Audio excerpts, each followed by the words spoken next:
சந்திரனோட சனி சம்மந்தப்பட்டால் அதுக்கு பேர் வந்து புணர்வு யோகம்னு பேர். புணர்வு தோஷம்னு சொல்லலாம், புணர்வு யோகம்னு சொல்லலாம். புணர்வு அப்படின்னு சொன்னாலே இவங்களுக்கு வந்து கல்யாண வாழ்க்கையில் சிக்கல் வரும், சீக்கிரம் கல்யாணம் ஆகாது, இப்படியெல்லாம் எடுப்பாங்க.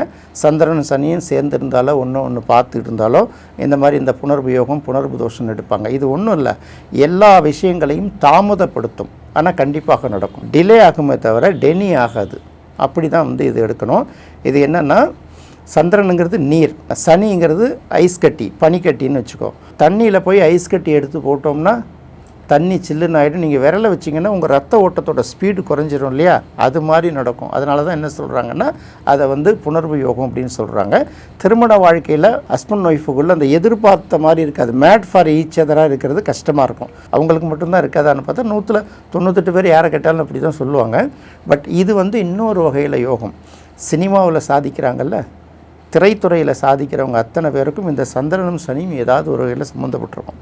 அதே போல் இன்னொரு பக்கம் பார்க்கும்போது மென்பொருள் துறையில் சாதிக்கிறவர்கள், மென்பொருள் துறையில் பணியில் இருக்கிறவங்களுக்கும் அதான் யோகம். நல்ல சிறந்த குடிமகனாக விளங்குறாங்கல்ல, அவர்களுக்கும் அந்த யோகம்தான். மதுபான தொழிற்சாலை வைக்கிறவங்க, மது சார்ந்த தொழில்களை செய்கிறவர்களுக்கும் அதுதான் யோகம்.